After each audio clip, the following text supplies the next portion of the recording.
Sanskrit online class में आपका स्वागत है। आज हम व्यंजन संधि के अंतर्गत चर्त संधि का अध्ययन करेंगे। चर्त संधि की जो परिभाषा है क्या है, इसमें खरीच यानी खर के बाद में, ठीक है, क्या होगा इसका, खर के बाद में क्या हो जाता है, झल, ठीक है। अब इसमें देखिए परिभाषा चर्तु संधि, यदि य ण ने में ने तथा ये रे ले वे, ये अपने अनुनासिक वर्ण हैं ये वाले, और ये हैं अंतस्थ व्यंजन। इनको छोड़ करके अन्य व्यंजन के बाद यानी खर प्रत्याहार है, और खर प्रत्याहार के अंतर्गत कौन कौन से वर्ण आते हैं, वर्ग का प्रथम अक्षर और दूसरा अक्षर। वर्ग का प्रथम अक्षर जैसे क और ख, च छ, ट ठ, त थ और पे और फे। ये कौन से, ये खर प्रत्याहार के कहलाते हैं। किसके कहलाते हैं, खर प्रत्याहार में के खे चे छे टे ठे ते थे पे फे, ये कौन से हैं, वर्ग का प्रथम और द्वितीय अक्षर। कौन सा अक्षर है ये, वर्ग का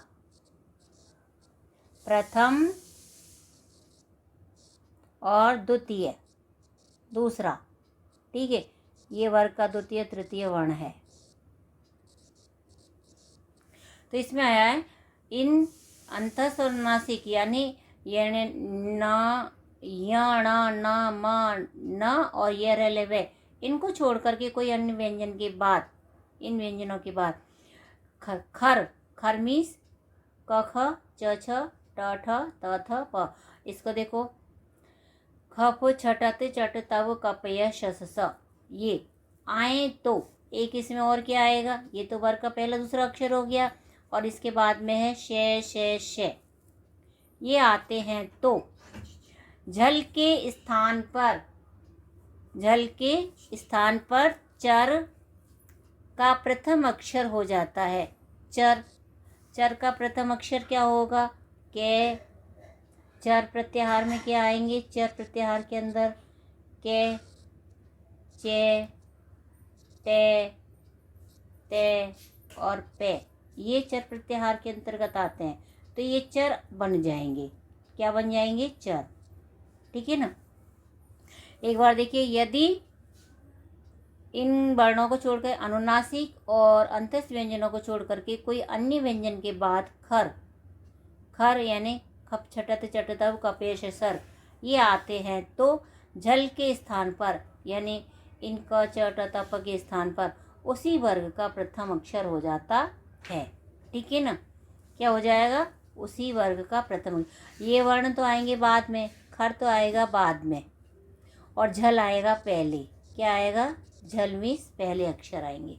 और झल के अंतर्गत आते हैं, झल में कौन से वर्ण आएंगे, आपके तीसरा चौथा पांचवा, ये तो इसमें आ गए तीसरा चौथा पांचवा अक्षर, वर्ग का तीसरा यानी गे घे या ऐसे जे झे न डे ढे न, इस तरह से आएंगे, ठीक है ना। तो उसी वर्ग का प्रथम अक्षर हो जाता है। जैसे देखो, पिप्पा वृक्षाद तद शरद सद, ये व्यंजन आए, और व्यंजन के बाद में पे पहला वर्ण है वर्ग का, देखो पे, फे आया इसमें, ये वर्ग का दूसरा अक्षर है, के ये वर्ग का पहला अक्षर है ये रहा, और के इसमें वर्ग का पहला अक्षर है। तो वर्ग के जो पहले और दूसरे अक्षर वो तो आएंगे बाद में, यानी खर प्रत्याहार तो कहाँ आएगा, बाद में, ठीक है ना। और उसी वर्ग का फिर आए तो झल के स्थान पर, और ये अपने हैं झल प्रत्याहार।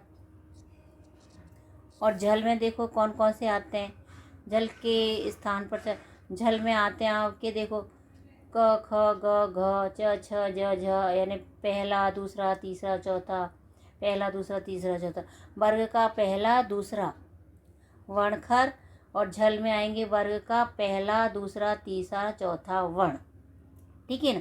तो ये इसके स्थान पर देखो झल और खर, वृक्षाद पतति, तो इसमें दे आया और यानी चौथा वर्ण आया, द तीसरा वर्ण आया, तीसरे के बाद में क्या आ रहा है, दूसरा वर्ण। तो ये अपने वर्ग का पहला अक्षर। अब पहला अक्षर इसका क्या है, त, थ, द, ध। आपको बताया था ना ऊपर लाइन में, वर्ग का पहला अक्षर क्या होगा, ये रहा वर्ग का पहला अक्षर त, और ये तीसरा वर्ण आया इसमें से, तो इसके स्थान पर तीसरे के दे के स्थान पर तय हो जाएगा। क्या हो जाएगा, तय। पहला अक्षर क्या होगा इसका, तय। तो ये बनेगा आपका विपद, विपद काल। अब इसमें देखो वृक्षात, तय का क्या बनेगा, तय, वृक्षात, तय का क्या बन गया पहला अक्षर त, पतति, क्या बना, पतति, वृक्षात पतति। ठीक है, इसमें भी दे है, दे का अक्षर वही तय होगा, तो इसका बनेगा अपना तत्, तत् फलम। इसका इसमें भी दे है, शरत, शरत काल, कालह। ठीक है, क्या बनेगा, शरत कालह। इसमें भी सत्कार, सत्कार, आपने सुना सत्कार मीन्स सम्मान होता है, सत्कारः। ठीक है, ऐसे ही देखो इसमें भी द, तो इसमें दे के तो वही हो जाएगा, तो इसका क्या बनेगा, बी प त कालः, विपत कालः। इसका होगा संपत समय, संपत आदते है समय।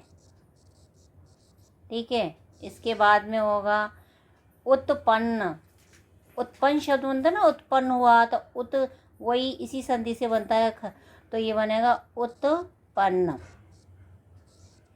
इसमें ककुब प्रांत, ये चौथा वर्ण आया, इसमें भय आया है, क्या आया, भय, और भय का पहला क्या आएगा, पे, तो इसमें क कु पे प्रांतः, ककुप प्रांतः। ठीक है, इस तरह से आपका ये वाला होगा। ठीक है, एक बार और समझो, यदि य तथा ये रेलवे को इंस को छोड़ करके अर्थात व्यंजन के बाद खर, व्यंजन कोई भी व्यंजन आता है, व्यंजन में कौन सा होता है, झल, झल के अंदर यानी पहला दूसरा तीसरा चौथा, पहला तीसरा चौथा कोई सा भी वर्ग का आता है, और उसके बाद में पहला या दूसरा वर्ण आता है, तो अपने पहले वर्ण का तीसरे वर्ण का वो पहला हो जाता है, उसी वर्ग का पहला ग्रहण करता है। अब सब में देख लो, दे का पहला तय आता है, इस भय का पहला हो गया, इस तरह से आपकी ये संधि हो गई। इसमें देखो स्पष्ट खर प्रत्याहार में पहला दूसरा वर्ण, झल प्रत्याहार में पहला दूसरा तीसरा चौथा वर्ण, और झल के स्थान पर चर होगा, चर होगा यानी ये जो झल है, ये अगर ये वर्ण आते हैं इधर और उसके बाद में ये आता है खर, तो आपका बनेगा के, चे टे ते पे, जो वर्ग आएगा उसी का पहला अक्षर हो जाएगा। ठीक है ना, तो ये आपकी संधि हो गई, कौन सी संधि हो गई, चर तो संधि। ठीक है, समझ में आया, ठीक, और आगे समझ में आया तो आप अच्छे से कमेंट्स दे करके हमको बताएं, और कोई सुधार चाहते हैं तो और बताएं। Thank you.